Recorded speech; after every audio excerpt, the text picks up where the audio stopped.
ذكرى وحيها ورتل القرآن واحمي صوتك.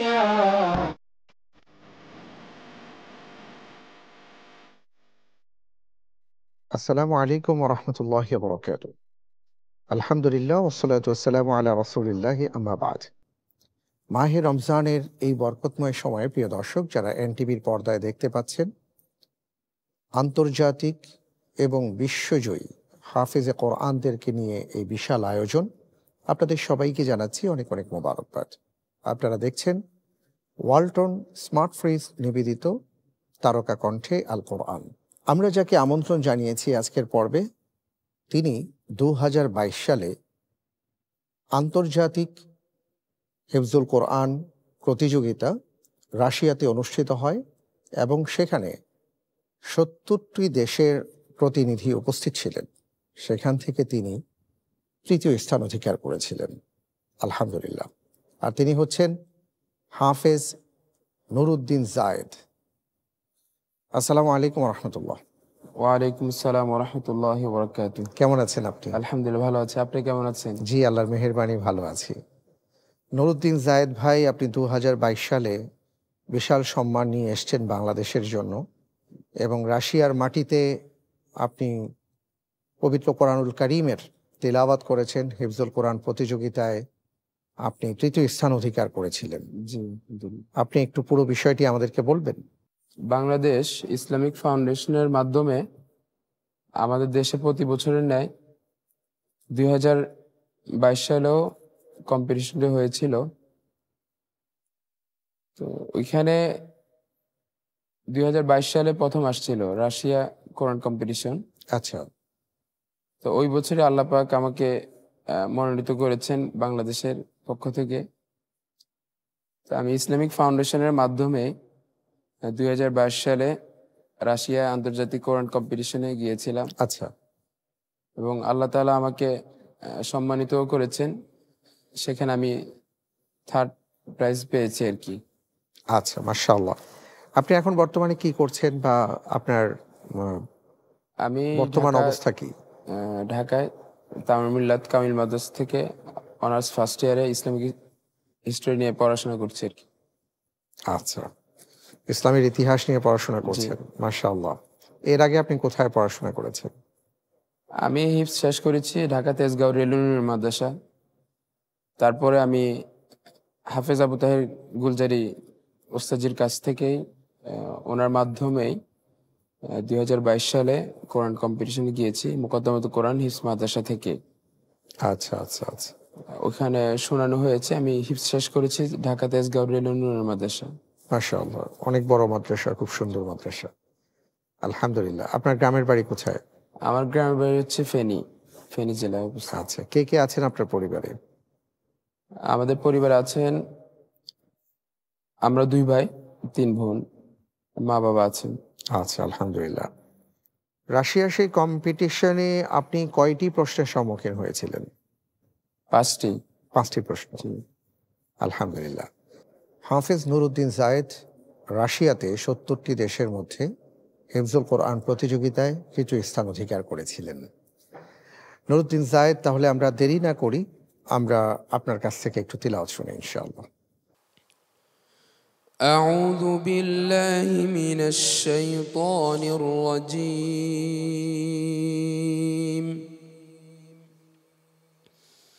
بسم الله الرحمن الرحيم.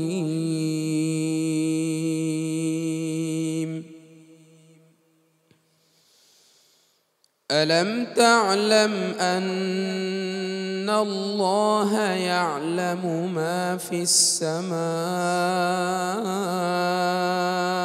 والأرض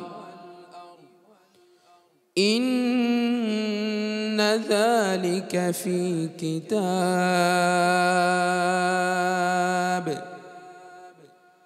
إن ذلك على الله يسير.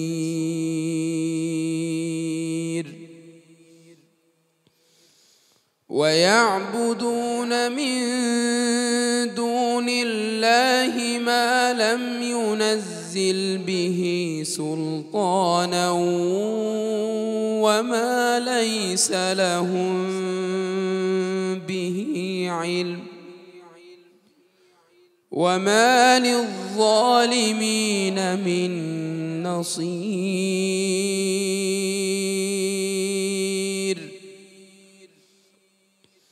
وإذا تتلى عليهم آياتنا بينات تعرف في وجوه الذين كفروا المنكر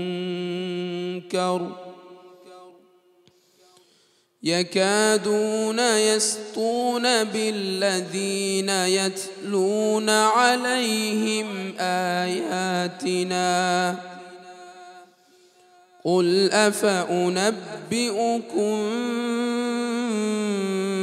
بشر من ذلكم النار وعدها الله الذين كفروا وبئس المصير صدق الله العظيم মাশাআল্লাহ, তাবারাকাল্লাহ। অসাধারণ আপনার কণ্ঠ এবং চমৎকারভাবে আপনি তিলাওয়াত করেছেন। আল্লাহু ইবারিক ফিক ওয়া ইয়াজিদ ইলমাক। আল্লাহ তাআলার কাছে দোয়া করি, আলহামদুলিল্লাহ, আল্লাহ তাআলা আপনাকে কবুল করুন, আমিন। আমিন। আপনি বলছিলেন যে বর্তমানে ইসলামের ইতিহাস নিয়ে আপনি পড়াশোনা করছেন। ভবিষ্যতে কি করতে চান বা কি হতে চান? ভবিষ্যতে দ্বীনের কাজ করতে চাই। ইসলামের পক্ষে তো আমরা সবাই কাজ জি। করছি, দ্বীনের কাজ সবাই করছি, কিন্তু কোন পার্টে আপনি কাজ করতে চান? দাওয়াতি কাজ করতে চাই। দাওয়াতি কাজ করতে চান। জি আচ্ছা, মাশাআল্লাহ। অর্থাৎ একজন ইসলামিক স্কলার হতে চান, জি একজন দাঈ ইলাল্লাহ হতে চান, জি এবং আপনি দ্বীনের আলো এভাবে ছড়াতে চান। জি আল্লাহ তাআলা আপনার নিয়তকে কবুল করুন, আমিন। আপনাকে কবুল করুন, আল্লাহুম্মা আমিন। অবশ্যই, কারণ এটা ছাড়া কোনো উপায় নেই। জি আল্লাহ তাআলা বলেছেন, ফালাউলা নাফারা মিন কুল্লি ফিরকাতিন মিনহুম তাইফাতুল লিয়াতাফাক্কাহু ফিদ্দীন। কিছু মানুষ তো এমন থাকতেই হবে যারা দ্বীনের ব্যাপারে জ্ঞান অর্জন করবেন, মানুষের মাঝে বিতরণ করবেন। আল্লাহ রাব্বুল আলামিন কবুল করুন। এবং আমরা যেটা চাইবো আপনাদের কাছে সেটা হলো যে, আলহামদুলিল্লাহ, পড়াশোনা করছেন, অনেক বড় হবেন, এবং যে কোরআনকে বুকে ধারণ করেছেন, আন্তর্জাতিক অঙ্গনে আপনারা পুরস্কৃত হয়েছেন। আপনাদের বাকি পড়াশোনাটাও যদি সেই মাত্রার হয় জি এবং সর্বোচ্চ ডিগ্রি আপনারা অর্জন করতে পারেন, ইনশাল্লাহ একদিন আমরা হয়তো দেখব যে বড় বড় পৃথিবী বিখ্যাত মসজিদগুলোতে সেখানে আপনারা ইনশাআল্লাহ তাআলা কথা বলছেন, ইনশাআল্লাহ আপনারা খুতবা দিচ্ছেন, সালাত আদায় করাচ্ছেন। আমরা সেই স্বপ্ন দেখি ইনশাআল্লাহ। ইনশাআল্লাহ। আমি আপনার কাছে জানতে চাইবো যে হেফজ জীবনে আপনার এমন কোনো স্মৃতি আছে কিনা যেটা আপনার এখনো দাগ কাটে বা মনে পড়ে? হিফজ জীবনে আমার তেমন কোনো মানে খারাপ সময় যায়নি, আলহামদুলিল্লাহ। আমার গ্রামের বাড়ি হচ্ছে ফেনীতে। আমার ফ্যামিলিতে কেউই মানে হিফজে পড়াশোনা করে নাই। প্লাস এখানে হিফজে আসা হয়েছে বড় বোনের হাজবেন্ডের মাধ্যমে। উনি ঢাকা তেজগাঁও নুরুন্নি মাদ্রাসায় শিক্ষক ছিলেন তখন। আচ্ছা আচ্ছা আচ্ছা। তো আমি সবসময় বলতাম যে আমি ঢাকায় যাব, ঘুরতে যাব। তখন আম্মা আব্বুর ইচ্ছা ছিল যে আমাকে হিফজ পড়াবেন। একদিন ভাইয়া বলছে যে চলো তোমাকে ঘুরতে নিয়ে যায়। তো ছোট ছিলাম, খুব খুশি যে ঘুরতে যাব, ভাইয়া ঢাকায় নিয়ে যাবে ঘুরতে। তো ভাইয়ার সাথে ঢাকা আসার পরে ভাইয়া যেখানে ছিল তেজগাঁওতে, ওইখানে ভাইয়া ভর্তি করাইছে। খুব কান্নাকাটি করতাম আচ্ছা, যে ভালো লাগে না ঢাকায়, মা বাবা ছেড়ে আসছি। তখন আপনার বয়স কত ছিল? আমি 5.5 বছর বয়সে। 5.5 বছর জি। বয়স। আচ্ছা। তো খুব কষ্ট হইতো আর কি, এটাই ছিল। আর এমনিতেই সাপোর্টিভ ছিল ভাইয়া। যখন হিফজে উঠি, আবার দেড় পারা হয়েছে, তখন ভাইয়ার বাহির থেকে বিষয় আসছে ইমাম হওয়া। আচ্ছা আচ্ছা। তো ভাইয়া ওদিকে চলে গিয়েছিল, তো ভাইয়ার ফ্রেন্ড ছিল একজন যার কাছে আমি হাফেজ হয়েছি, হাফেজ মাওলানা মাজহারুল ইসলাম হুজুর। আচ্ছা, তো ওনার কাছেই দিয়ে গিয়েছিল। কতদিন সময় লেগেছিল আপনার হেফজ করতে? 2.5 বছর। 2.5 বছর। জি। মাশাআল্লাহ, তাবারাকাল্লাহ।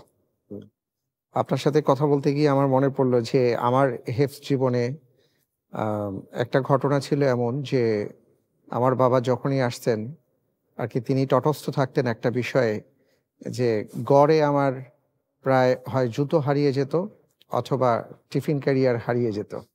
আসলে হারাতো না, ব্যাপারটা এমন ছিল যে সবার জুতো একরকম, টিফিন ক্যারিয়ার একরকম। তো আসলে চিহ্ন না দিলে যেখানে রেখেছি সেখান থেকে কোনোভাবে বা আমার মনে না থাকলেই দেখা যেত যে আরেকজনের কিনা, ওই ভয়ে আর সেটা ধরতাম না। যে কারণে আমার হেফজ জীবনে দেখা গেছে যে অনেক টিফিন ক্যারিয়ার আর জুতোর পিছনে অর্থ ব্যয় হয়েছে। তেমন অনেক মধুর স্মৃতি থাকে জি, আমাদের। জি, আমি আপনার কাছে একটা বিষয় জানতে চাই, বা অনেকেরই জানা, কারণ আলহামদুলিল্লাহ আপনি হেফজ করেছেন খুব অল্প বয়সে, আপনি যেটা বলেছেন, জি, এবং এরপরে তো একটা ভালো সময় কাটিয়ে দিয়েছেন, বা আপনি এখন তামিরুল মিল্লাত কাবিল মাদ্রাসায় পড়াশোনা করছেন। তো এই যে মাঝখানে যে গ্যাপ থাকে, বা আমরা যখন কিতাব বিভাগে বা আমরা স্বাভাবিক যে পড়াশোনা করি, বা অনেকে কর্মজীবনে চলে আসি, এই ক্ষেত্রে হেফজটাকে ধরে রাখার পদ্ধতি কি? আসলে এটা হচ্ছে নিজের ভিতরে একটা দায়িত্ব, নিজের দায়িত্ব, যে আমি হিফজ করেছি 30 পারা, এটা সংরক্ষণ করার দায়িত্ব আল্লাহ তাআলারই। বাট আমারও একটা চেষ্টা দেখতে থাকতে হবে। চেষ্টা থাকতে হবে। সেটা হচ্ছে আমরা দৈনন্দিন 5 ওয়াক্ত নামাজ পড়ি। তো নামাজের ভিতর কিন্তু আমাদের তেলাওয়াতি করতে হয়, সূরা পড়তে হয়। তো আমি সেই ক্ষেত্রে সূরার তেলাওয়াতের জায়গাটা প্রতিদিন অন্ততপক্ষে প্রতি নামাজে 1 পৃষ্ঠা করে তেলাওয়াত করার চেষ্টা করি আরকি। আচ্ছা, সেইভাবে প্লাস আপনি করেন এটা? জি, এবং নামাজে তেলাওয়াতটা করলে কোরআনটা ভালোভাবে ইয়াদ থাকে। আর এমনি তাহলে মাঝে, আপনার মাঝে তেলাওয়াত। সাজেশন হলো যে আমরা যারা হেফজ করেছি তারা নিয়মিত অন্তত পক্ষে নামাজে যেন তিলাওয়াত করি, জি, সেদিকে জি। খেয়াল রাখতে হবে। জি, 5 ওয়াক্ত যে নামাজ থাকে সেই নামাজে তেলাওয়াত করলেই হবে। আচ্ছা, চমৎকার! খুব জি, দারুণ একটা পরামর্শ দিয়েছেন। আমি একটু আপনার কাছে এবার যে বিষয়ে আসতে চাই সেটা হলো যে, আলহামদুলিল্লাহ খুব সুন্দর সুরে আপনি তিলাওয়াত করেছেন। আর কোনো সুর আপনার জানা আছে কিনা? জি আছে। সেই সুরে একটু যদি তিলাওয়াত শোনান। أعوذ بالله من الشيطان الرجيم. بسم الله الرحمن الرحيم. وإذا ما أنزلت سورة نظر بعضهم إلى بعض هل يراكم من أحد ثم انصرفوا صرف الله قلوبهم بأنهم قوم لا يفقهون.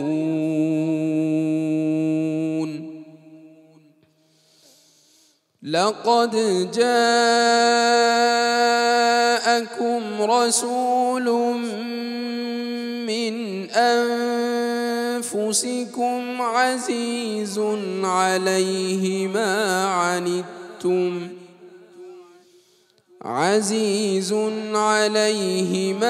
عنتم حريص عليكم بالمؤمنين رؤوف رحيم.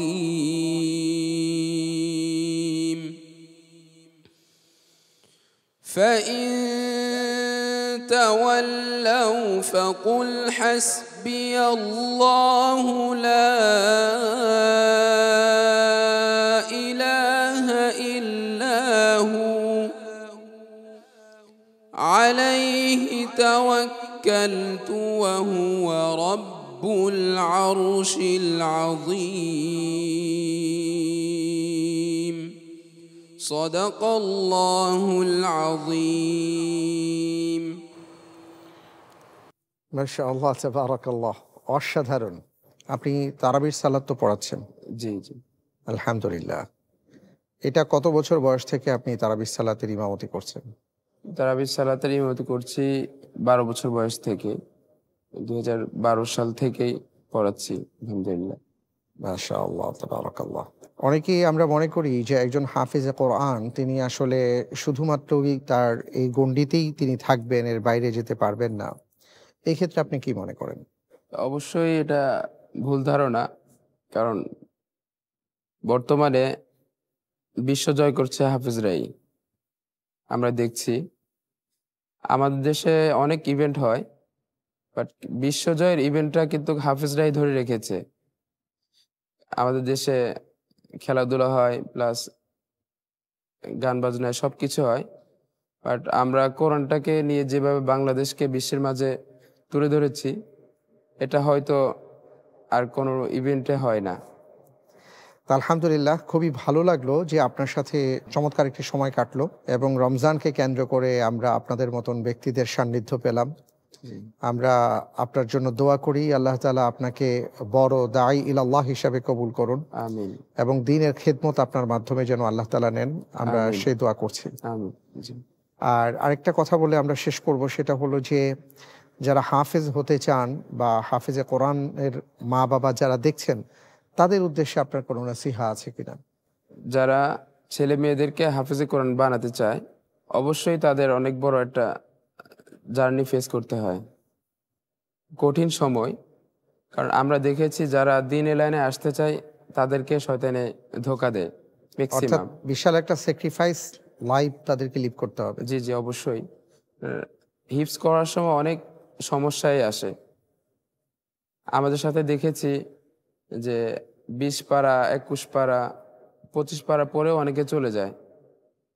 তো এটা আসলে ফ্যামিলি যতটা স্ট্রং হবে, বাচ্চা ততটাই আহ, তাড়াতাড়ি এবং সুন্দরভাবে শেষ করতে পারবে।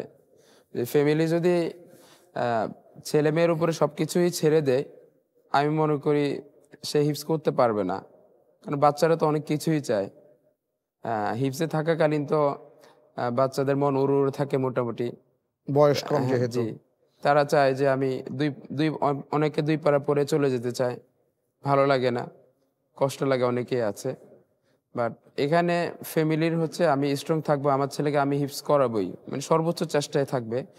হাফেজ হওয়া তো এটা আল্লাহ তাআলা ফরজ করেন নাই, বাট কোরআনটা সহি শুদ্ধভাবে পড়াটা এটা আল্লাহ তাআলা ফরজ করেছেন। তো সেই ক্ষেত্রে আমি মনে করি এখানে গার্ডিয়ানদের বিশাল একটা ভূমিকা থাকবে। ভূমিকা থাকা দরকার। অনেক ধন্যবাদ আপনাকে। আলহামদুলিল্লাহ, আমাদের হাতে আজকে আর সময় নেই, বিদায় নিব ইনশাআল্লাহ তাআলা। আপনি যে আমাদের মাঝে এসেছেন এই জন্য অনেক অনেক মোবারকবাদ। জাযাকাল্লাহ খাইর। আসসালামু আলাইকুম ওয়া রাহমাতুল্লাহ। আলহামদুলিল্লাহ, প্রিয় দর্শক, আমরা আজকে আমাদের একজন সম্মানিত অতিথির সাথে কথা বললাম। তিনি খুব চমৎকারভাবে সুন্দর সুন্দর কিছু পরামর্শ দিয়েছেন। পাশাপাশি তিনি আল্লাহর কোরআন সুললিত কণ্ঠে তিলাওয়াত করে আমাদেরকে শুনিয়েছেন, আমাদেরকে মুগ্ধ করেছেন। আমরা তার জন্য দোয়া করি এবং সেই সাথে আমরা সবাই নিজেদের জন্য এই দোয়া করি, আল্লাহ রব্বুল আলামিন আমাদেরও এইভাবে কোরআনে কারীমের তিলাওয়াত এবং সেই সাথে কোরআন অনুধাবন করে আমাদের জীবনে তার বাস্তবায়ন করার তৌফিক দান করুন। আমিন। এই প্রত্যাশায় আজকের মতন বিদায়। আসসালামু আলাইকুম ওয়া রাহমাতুল্লাহি ওয়া বারাকাতুহু।